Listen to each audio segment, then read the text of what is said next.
If that spouse does not sign it, it does not mean you have to marry them, or you don't have. Or if the spouse refuses to sign it, you can still be together. Now, however which way they feel and their emotions and their feelings, right? You can, but on paper, you can still be together. You can still be boyfriend and girlfriend and madly in love as you were before. You don't have to get married. Marriage is something you don't have to do. It is something you should want to do under the right circumstances, and not just for love, but under the right circumstances encompassing love. All right. I can't make it any more clearer than that. So take that and digest that. So in my talks amongst peoples and what I'm hearing and seeing on the internet as I browse and peruse is that a lot of people have a stigma. I wouldn't even call it a stigma, a misconception or an urban myth about prenuptial agreements. It's a nasty myth about prenuptial agreements. And it's nasty because it's purely out of ignorance. It's purely out of ignorance, and it's comfortably accepted. And that's the problem. The myth is that prenups are only for rich people. Tear that down, tear down that statue, kick over that sacred cow. You know what I'm saying? Piss on that grave. Like, get that out of here. Prenups are for everyone. Prenups are for everyone. I guarantee you, if you walk into a lawyer's office and you want him to draw up a prenuptial agreement for you, he wouldn't turn you away. The only reason that lawyer would turn you away is if you didn't have the money to pay him to draw up the paperwork. And if you can't afford the money to draw up the paperwork for a prenuptial agreement, then you really can't afford a marriage. But that's another conversation. But let's knock down this myth. Let's kill this myth that prenups are only for rich people. So I'm going to go straight in, and stay with me, because halfway in, I want to get into, I want to talk about whether a woman, and I want to, first of all, I'm a heterosexual male, so I'm going to address the women. But I want, after I talk about who or the purpose of a prenuptial agreement and who it benefits and who it protects, I want to talk about if a woman signing or refusing to sign a prenup, determining whether she loves you or not. I want to get into that, okay? So stay with me. Stay with me. It's gonna be a bumpy ride, but it's gonna be tons of fun. All right. So a prenup is it's about debt and not just wealth. So you don't necessarily have to have money to have a prenup. It's protecting your future money or your negative net worth. So the marriage combines the liabilities and not just the lives. So the risk is, without a prenup, you may be liable for your spouse's student loans, credit card balances, or business debts. Creditors can sometimes go after marital assets to satisfy one partner's pre-existing debt or another. The fix is, a prenup creates a firewall, clearly assigning who owns which debts and ensuring premarital obligations remain the sole responsibility of the borrower. And also, you can also clarify how much of the debt up to a certain amount or up to a certain time frame. You can get real specific. But basically, well, I talked about, I didn't get into future income just yet, well, future net worth just yet, but it protects you from the debt. So what you came in with, a prenup keeps you leaving what you came in with. You know what I mean? Especially the debt. I'm trying to run through this quick. The prenup also protects quote unquote sweat equity and future income. Most people don't have assets now, they have earning potential and trajectory. Business growth. If you're an entrepreneur or have a side hustle, a prenup ensures that the business and its future growth remains separate property. So let's say you had a business and you came into the marriage with a business that you've been running, and let's say me, for instance, if I were to get married and I've been operating Prosperity U LLC, and it blows up, it makes millions of dollars after I get married. If I have a prenup, I can protect that. I can protect Prosperity U LLC, and all the proceeds that I get from that blow up or from that sell off after I blow up will stick with me. You know what I mean? Because it was ordained in the prenup. You know what I mean? Without this, a spouse could legally own a percentage of your business's growth, potentially forcing a sale during a divorce. And it doesn't specify how much of a percent. I mean, everyone says half, but that half can be 60-40, can be 75-25, 60-40 one way, 60-40 the other way. You know what I'm saying? There's no specification. You're so vulnerable without it. So the income shield. You can shield future commissions, IPs, royalties, or equity growth that you earn during the marriage, rather than having it automatically classified as marital property. And there's a thing called community property. People joke about it in regards to men, but we're not going to touch that. That's a different show. But there are certain states that are community property states. So I don't want to confuse myself or you as to what a community property state is, but I do know that there were a couple celebrity marriages that were strategically formed. So Derek Jackson, when he married his wife that he made a mockery of or over the internet, he made sure to marry her in Texas because Texas has certain protective laws. You know what I mean? And I'm pretty sure she's still married to him. She's still she's still living the life, you know. The young football player who came out of Deion Sanders' program, I forget his name, but everybody, the entire country was making a mockery of him because he was wrapped around that little half Mexican girl's finger. They made a point to get married in Tennessee, because Tennessee has, I think, community property. If I may stand corrected, all the attorneys, please correct me. But Tennessee has community property laws where, regardless of a prenup, it doesn't honor like the division of assets. Like, it doesn't honor a prenup when it comes to the division of assets. It gets evenly split. So she made it pertinent to get married in a state like Tennessee, even though they live in Jacksonville. Crazy, right? It's crazy, but this is real. So, so number one, it's about debt, not just wealth. Number two, it protects future income. And number three, it replaces the state's default plan with your plan. So basically, the judge has to go by what the prenup says. You know what I mean? And if there's no prenup, you do what the judge says. You know what I mean? So you can basically be, with a prenup, you can be your own judge. Or you and your spouse, you and your fiance can be your own judge in that courtroom. And the judge is like, okay, what y'all want to do? You know what I mean? It says right here that written in document, blah, blah, blah, blah, blah, blah, section such and such, line such and such, that I have to order this, that, and the other. So that's what we're doing, which I want to do. You know what I mean? And so the court will actually uphold the prenup and do what y'all say. I think the only thing that doesn't get governed by a prenup is child support. Child support is governed by the state, is determined by the state. And simply because you're not married to your child, you're married to your spouse. You're not divorcing your child, you're divorcing your spouse. You can't divorce a child. So the state, your children are on the grid, so they belong to the state. Implicitly, not explicitly, you know. So marriage is already a legal contract. If you don't sign a prenup, you are agreeing to the default prenup written by state legislators who don't know you. You avoid judicial discretion. So without a prenup, a judge decides how to divide your assets based on the equitable distribution. Yeah, that's exactly what I said. So you can waive or set limits on spousal support, i.e. alimony. Alimony to me is complete bullshit.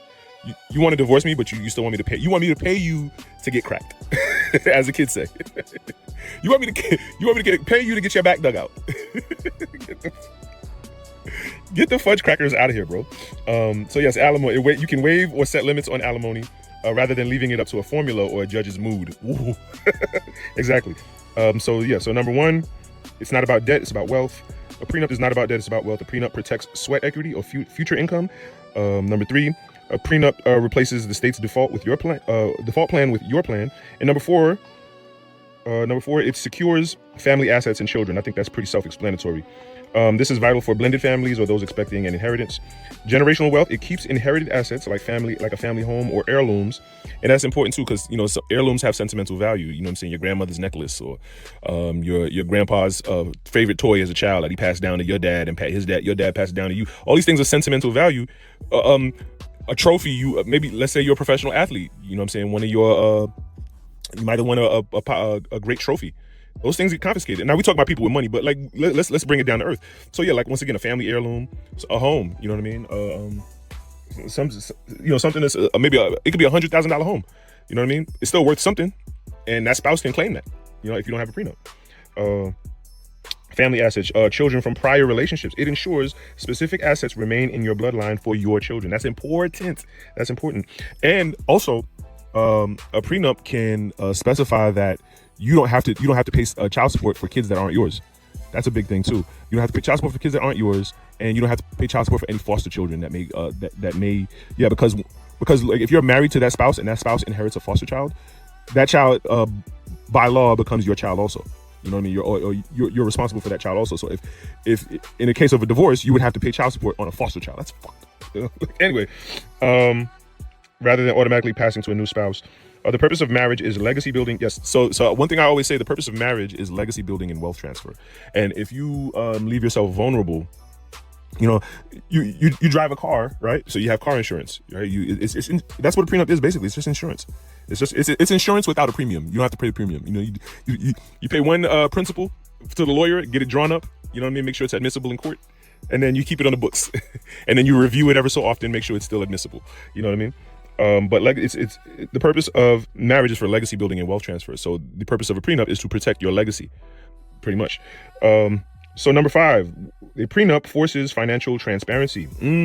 Yes, because when you do draw up a prenup, you have to list out all your assets. Because in a divorce hearing, if suddenly the other spouse finds out that you have hidden accounts or overseas accounts that money stashed somewhere that you didn't tell that spouse about, that spouse can claim that, and your prenup becomes void.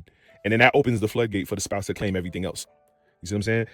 However, it also opens the getting the prenup also it gives you like the the financial medical report. You know what I'm saying? Okay, you got this much debt. Okay, you got this much stashed up. Okay, you know what I mean? And both parties have to be forthcoming and honest about their finances, and that's a beautiful thing. It's painful, it's uncomfortable, but it's beautiful. It's beautiful nonetheless.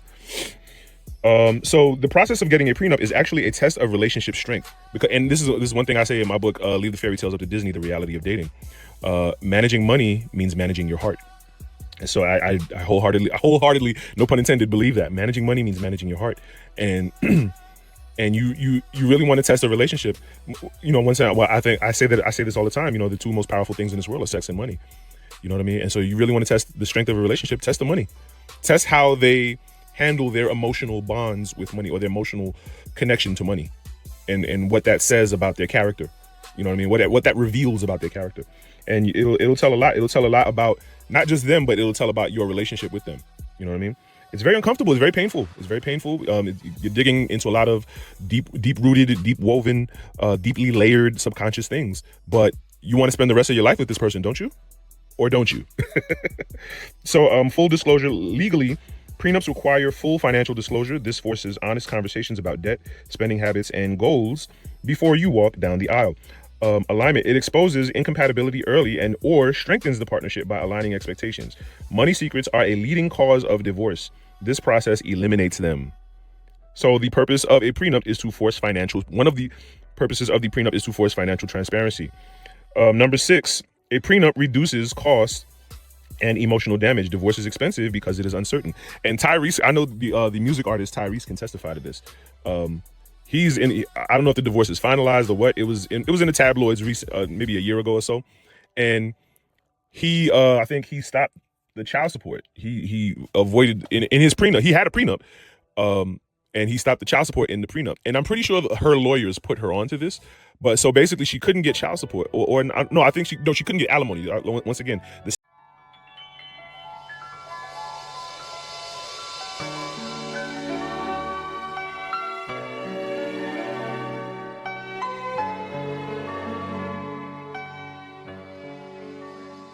state determines child support, but she couldn't get alimony. The prenup waived alimony. So what she did, but he was, I don't know what he was thinking. I guess he was being noble and benevolent, but he agreed to pay for her lawyer fees.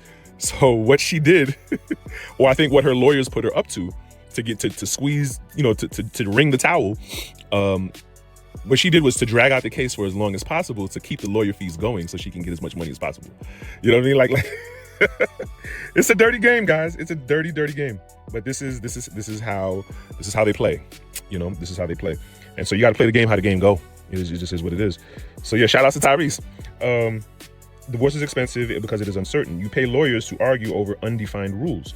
So cost control. A prenup defines the rules while you are friends. If the marriage ends, the rules of engagement are already written. Potentially turning a $30,000 litigation battle into a predictable administrative process.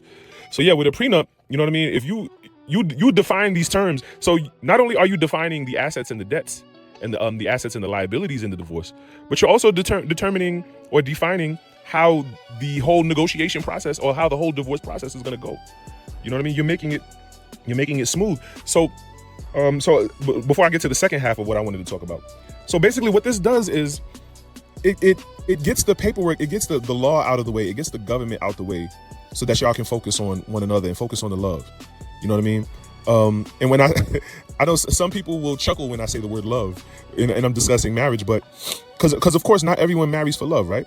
And that's cool. That's perfectly fine.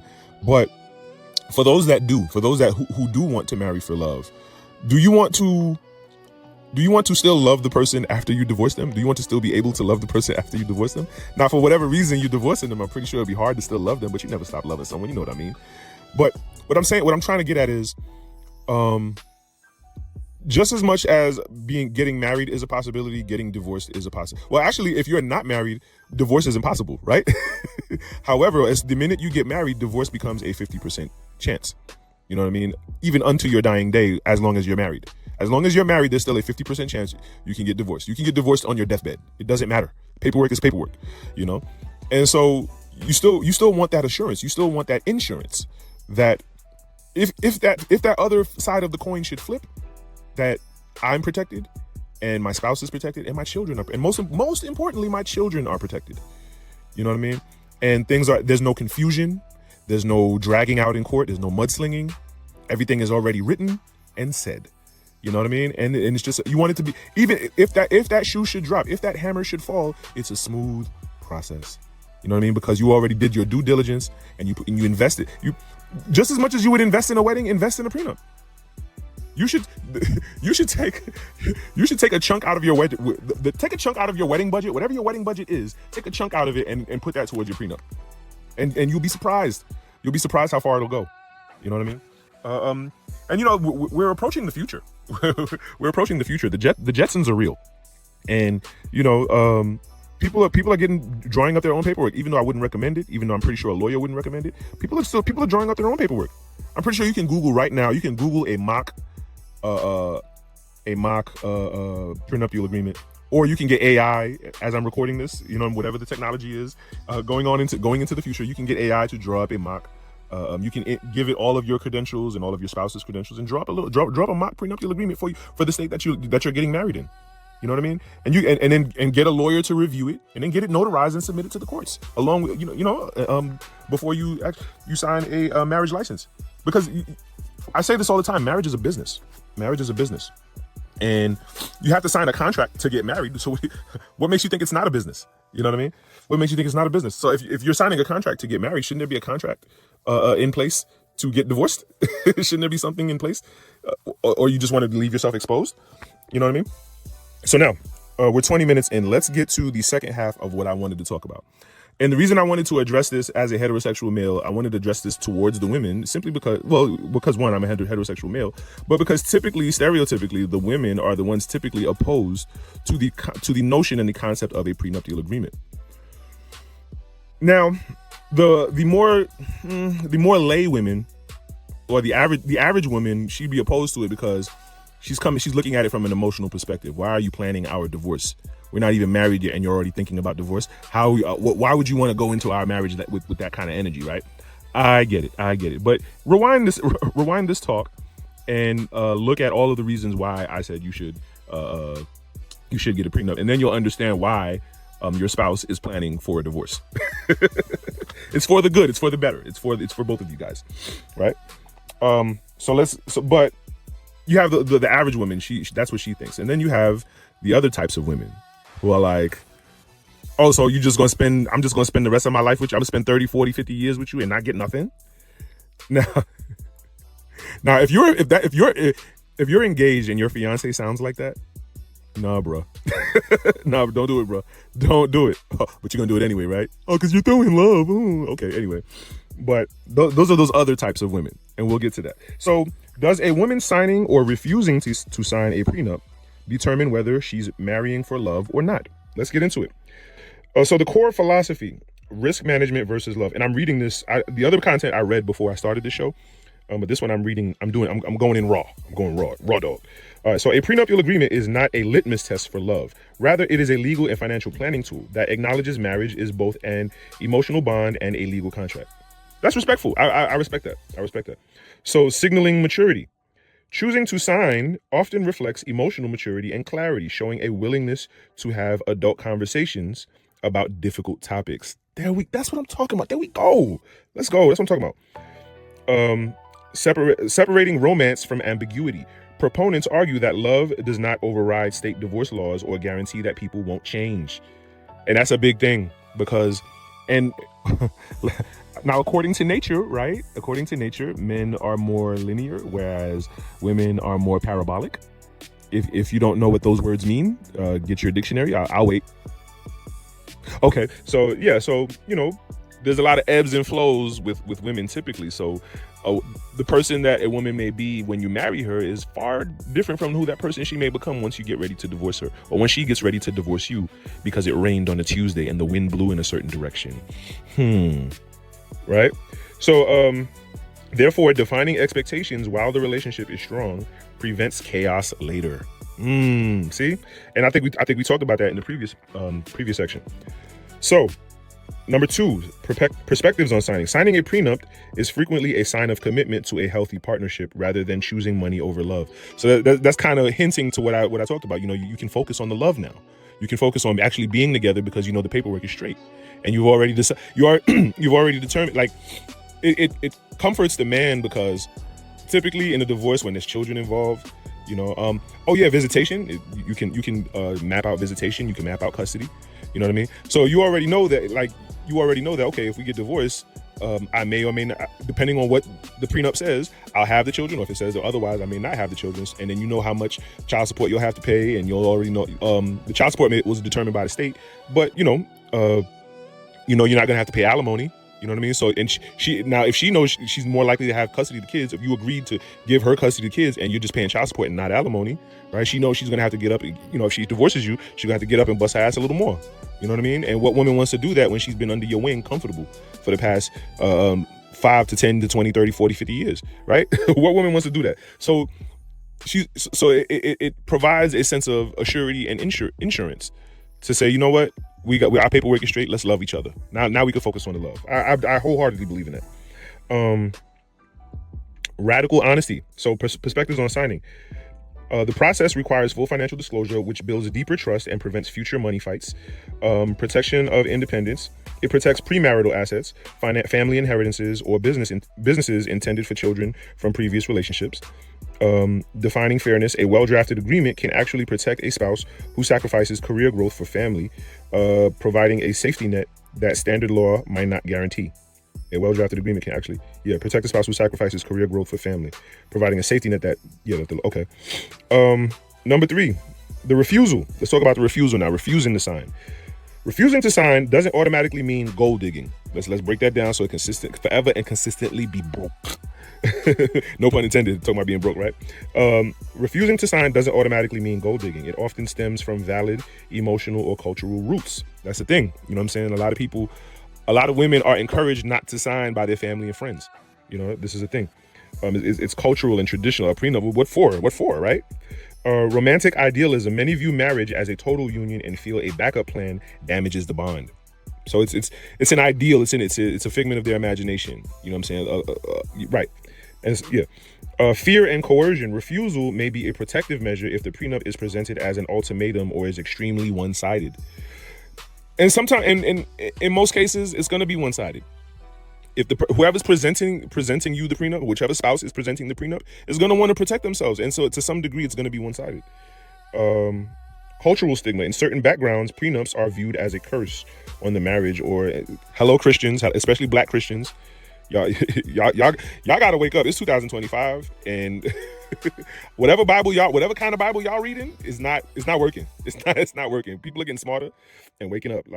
A sign, or is viewed as a curse on the marriage or a sign of inherent distrust. Y'all gotta get over that. Y'all gotta get over that. Get out your feelings. So how to evaluate the intent? The document itself matters less than the conversation surrounding it.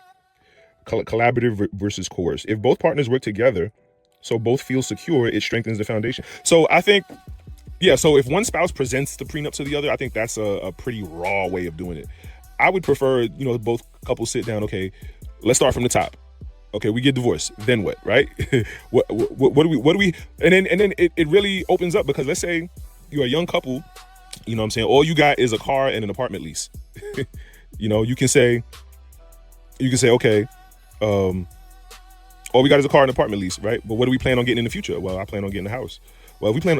When I play, let's get a house together. Okay, we get a house together. How's that going to get split up if we get divorced, right? Your car. I don't have a car. Do you get to keep your car? You know what I'm saying? Like, you get to map these things out, or actually sit. What's even better is sitting down with a lawyer and starting from the top and planning your divorce, and getting the prenup drawn up. I think that's even better. Yeah. So if both partners work together, so both feel secure, it strengthens the foundation. If it is ruined or used as an emotional leverage, if you love me, you sign and not ask. If it's used as emotional leverage, it becomes a red flag. So sometimes it may be a red flag to the person refusing to sign it, or the person refusing to sign it may be a red flag, or the spouse presenting it may be a red flag. That's why I say do it together. The transparency factor. Openly discussing debt, spending, and saving goals typically leads to higher relationship satisfaction, regardless of whether the document is eventually signed. So yeah, this is heavy stuff. So let's recap. So the purpose of a prenup is about debt and not just wealth. 1, 2, it protects sweat equity and future income. 3, it replaces the state's default plan with your plan. And 4, it secures family assets and children. Number 5, it forces financial transparency. And number 6, it reduces cost and emotional damages. So yes, refusing to sign doesn't always mean gold digging. A lot of times there's more nuances to it. I think I like that word. I like that word because it can apply when talking about relationships and marriage and family, especially, and really we're not talking about marriage. We're talking about family right now. And I think as far as Black people are concerned, I think Black people are still trying to figure out what a family is, especially with so much single motherhood going on. The single motherhood epidemic, I like to say. That is within this current generation as I'm recording this. A lot of us are trying to figure out family, and a lot of younger up and coming people are looking at marriage and like, what's that? How does that work? What do you do? Where to begin, right? And this is where the family begins. It begins with, I want to say it begins with the marriage, but it begins with the moment, two people get together, if you will, you know what I mean? And so if you're gonna do it, there's a right and a wrong way to do it. Let's at least do it the right way. And I want to contribute to that. You know what I mean? And so yes, just because they refuse to sign doesn't mean that they don't love you or they're being a gold digger. There may be some more nuances to it. And there's a right way to go about getting the prenup done, and there's a right way to go about getting it signed.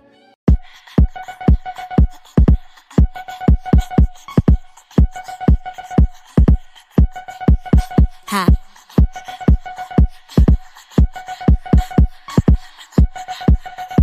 Hey yo, P, do that freaky jam on the beat. Busy with that butter shit, that bone feed. Did you double to that song sing? Flicky with some butter, so that song sing.